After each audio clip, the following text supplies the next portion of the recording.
So welcome back to the second part of this series where we are talking about the founder identities. And on the last part of the series, we talked about the frantic founder.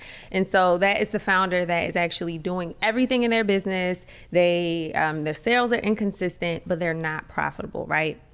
And so the frustrated founder is a little different. So the frustrated founder, they may have some people that are working for them. They may have some people on their team, and they may have a marketing strategy as well that they've been working, that they've been using, that they have been getting some sales through. But at some point, that strategy stops working and the team stops producing. And so the founder becomes frustrated because they're no longer getting results. Their revenue is become stuck, or it's even starting to decline, and they're not really sure why, right? And so they're sitting there in this frustration, trying to figure out why they have these people on their team that are supposed to be experts at what they do and good at what they do, but they're not getting results. Now, some of the reasons that this may actually be happening is because you, as the frustrated founder, in the midst of not getting results, you start to micromanage the people that you have on your team. So you're looking over their shoulder, you're looking at their work, you don't really have trust in what they're doing and what they're producing. And you start to feel and you start to believe that you need to do everything on your own. Right? You don't feel like the people can produce, so you start to create. And what that causes you to do is you're spending more than 5 hours per week on marketing, right? Now, you may be sitting here thinking, well, how can I get a handle on this? Why is the team not producing? And to be realistic, the answer might be you. So, you might be killing the vibe with the team. You might just be killing the vibe with the team and killing the whole vibe within the organization that you've built. And I understand the frustration. And in frustration, sometimes we start to change things up. We start to do things differently or try to do a bunch of things differently because we really are not sure what is happening and what is taking place. So at this stage, again, you feel like you just need to do everything yourself. So you step back almost into the frantic founder phase where you start to do things on your own, right? You're no longer delegating. You're no longer using your team effectively. You essentially have people on payroll that you are paying to do things and they're not getting it done because you're doing it yourself.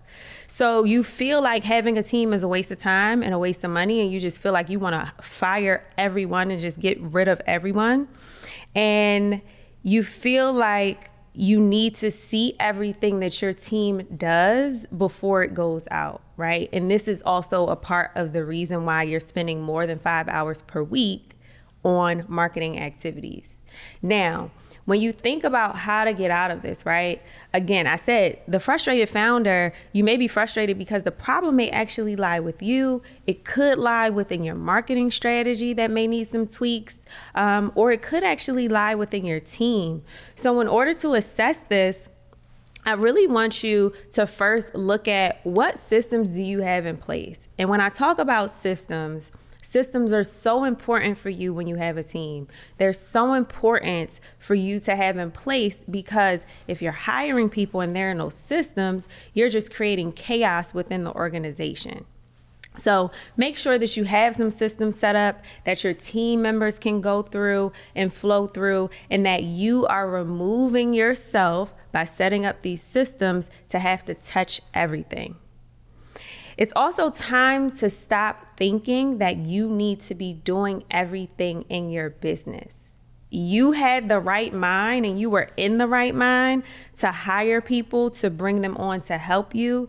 So let's figure out a way for you to actually leverage them so that they can help you, right? The first part, the systems definitely helps with that.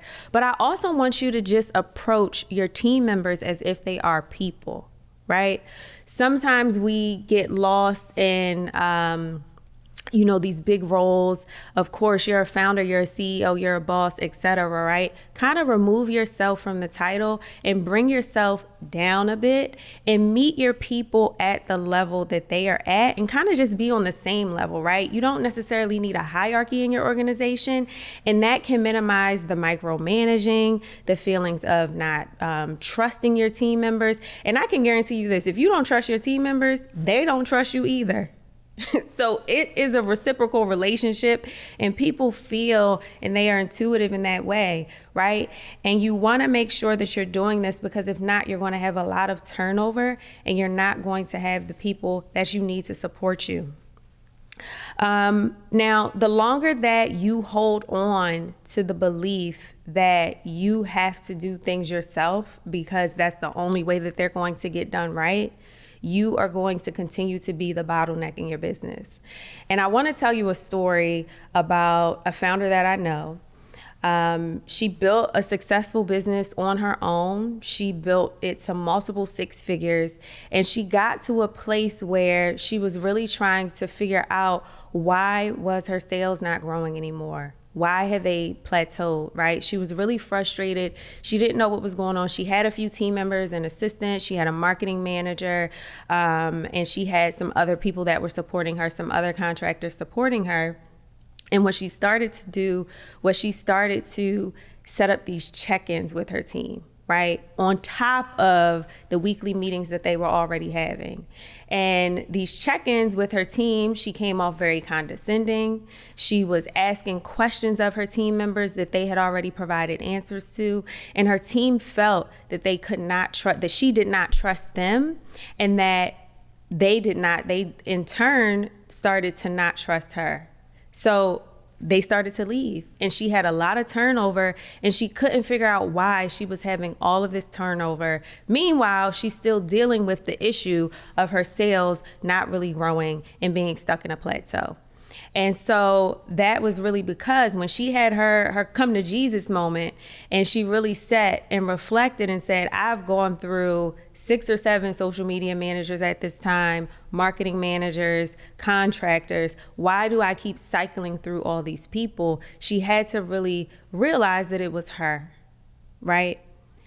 And when she sat in that and she got to that reflection point and she started to really do the work to figure out how could she be a better leader, and she started to hire people and she started to put her trust in them because she had the systems that she could actually put in place to allow them to operate in their flow, to allow them to create for her and for her company and be responsible for what she hired them to be responsible for marketing, whatever that was that she hired them for.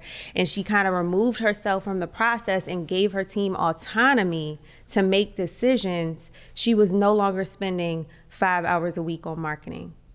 Her team was handling everything for her, right? And she was able to move into the next stage of the founder identities. So I share that story with you because if you are someone who has people on your team, or you're cycling through people on your team, or you feel like you need to fire people, sometimes before you get to that step, you got to really reflect and look internally at yourself to see how are you contributing to the results that your business is producing and to the results that your team members may not be producing. So that is the frustrated founder.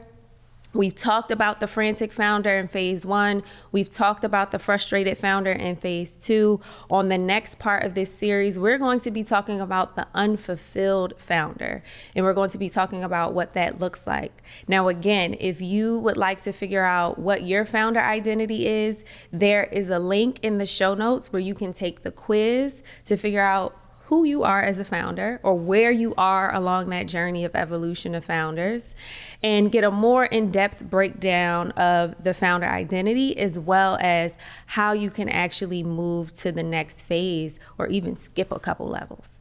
All right. So I will see you on the next part of this series, and y'all have a good and blessed day, night, evening, wherever you are when you're listening and watching to this.